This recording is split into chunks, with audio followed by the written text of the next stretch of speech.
এসময়ত ময়ো খুব আত্মহত্যাৰ কথা চিন্তা কৰিছিলোঁ। সঁচাকৈ সেই দিনবোৰ খুব কঠিন আছিলে, কিন্তু মই সেই কঠিনতাৰ লগত যুঁজি আজি ইমানখিনিত আছোঁগৈ।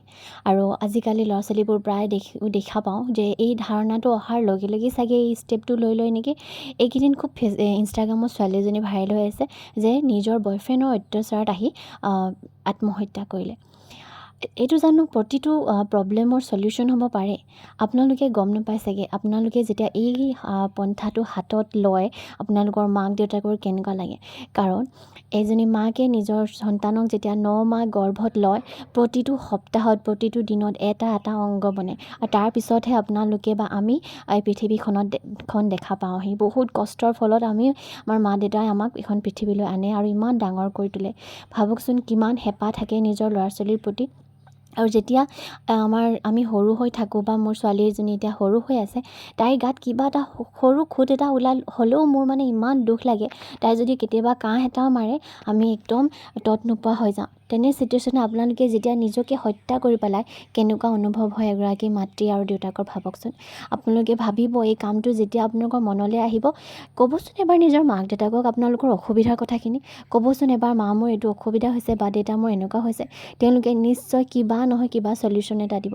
হয়, প্ৰথমে অকণমান খং কৰিব পাৰে, কিন্তু তাৰপিছতে আপোনালোকক মৰমেৰে বুজাব, আপোনালোকৰ প্ৰব্লেমটো বুজিব চেষ্টা কৰিব। কিন্তু তাকে নকৰি আজিকালি চবেই প্ৰায়ে দেখোঁ আত্মহত্যা কৰে।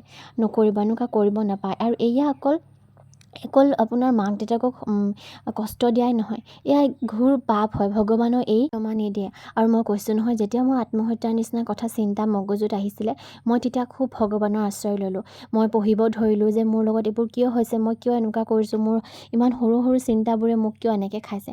তেতিয়া মই বহুতখিনি উপায় পালোঁ, তাৰপিছত কৰিলোঁ সেয়া। আৰু আজি মই এনেদৰে সুস্থকৈ আছোঁ। যিহেতু ঘৰত কাম লগাই থকা দেখিছে আপোনালোকে। আমি নিৰঞ্জনে ক'লে যে আজি তেওঁ মানে মিস্ত্ৰীবোৰক, যোগালীবোৰক মই ভাত বনাই খুৱাম, কাৰণ আগদিনাখন তেওঁলোকে মানে খাবলৈ অনা নাছিলে। আৰু সেই কথাটো নিৰঞ্জনে খুব দুখ পাইছিলে মনতে। সেইকাৰণে সি পূৰা খানা বনোৱাত ব্যস্ত। আৰু দিনত তেওঁলোকক খোৱাই বোৱাই আমি গধূলি ঘৰত চাকি বন্তি জ্বলাইছোঁ। ময়ো মোৰ মা ঘৰলৈ আহিব লাগে। পিছদিনাখনৰ পৰা ডিউটি ষ্টাৰ্ট। আৰু ঘৰত এইফালে লক্ষ্মী পূজাৰ আয়োজন চলি আছে। মাৰ বিভিন্ন বস্তু আনি নল'লে, আমাৰ কাৰণে আশা কৰি থাকিলে। সেইকাৰণে আমি দুয়োটাই খৰধৰকৈ মাহঁতৰ ঘৰ ফালে ওলাই গৈছোঁ। আৰু এয়া চাওকচোন, এইবাৰ প্ৰায়বোৰ মানুহে চাকি জ্বলাই কিনি জ্বলাইছে। লাইট চাইটবোৰ ইমান জ্বলোৱা নাই। খুব ধুনীয়া লাগিছে পৰিৱেশটো। আৰু ভাবিছোঁ এনেকৈ অহাবাৰকে আমাৰ ঘৰকেইখনো ধুনীয়াকৈ এনেদৰে সজাম। দুইখন ঘৰ যেনেদৰে পাৰোঁ তেনেকৈ সজাম। কি হয় এইবোৰ? আইট কৈ দিয়া। আইট। ৱাও কৈ দিয়া। Wow wow. হ'ব দা, হেপী দিৱালী কৈ দিয়াচোন। আৰু ঘৰ পায়ে মই প্ৰথমে এডাল লাইট লগাই লৈছোঁ। যেনেও মানে লাইটটো লগাই থাকিলে মনটো ভাল লাগে। আৰু মায়েও এইফালে লক্ষ্মী পূজাৰ আয়োজন কৰি আছে। আপোনালোকক এটা মই কাহিনী কওঁ। যেতিয়া নিৰ্ভীম মোৰ গাত আছে, তেতিয়া আমি প্ৰায় সপ্তাহে কি ডেভেলপ হৈছে বেবীৰ চাওঁ।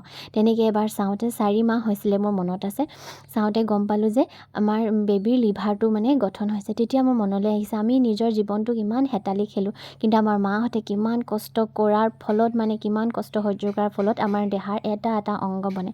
তেতিয়াৰ পৰা মই মোৰ জীৱনটো মানে আধা মাৰ বুলিহে ভাবোঁ। মোৰ নহয় কিন্তু একেবাৰে, কাৰণ মোৰ মায়ে বহুত কষ্ট কৰাৰ ফলতহে মোৰ দেহাৰ প্ৰতিটো অংগ বনি আজি মই সুস্থকৈ থাকিব পাৰিছোঁ।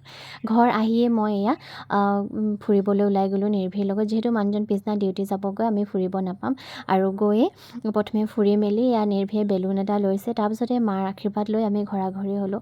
আৰু সেইকাৰণে কওঁ যে আমাৰ জীৱনটো অকল আমাৰ নহয়, কিন্তু আমাৰ মা দেউতাৰ হয়হে প্ৰথমে। তেন্তে আজিলৈ আহিছোঁ। সকলো ভালে থাকক। আকৌ এবাৰ নতুন ভিডিঅ'ত লগ পাম। Bye bye.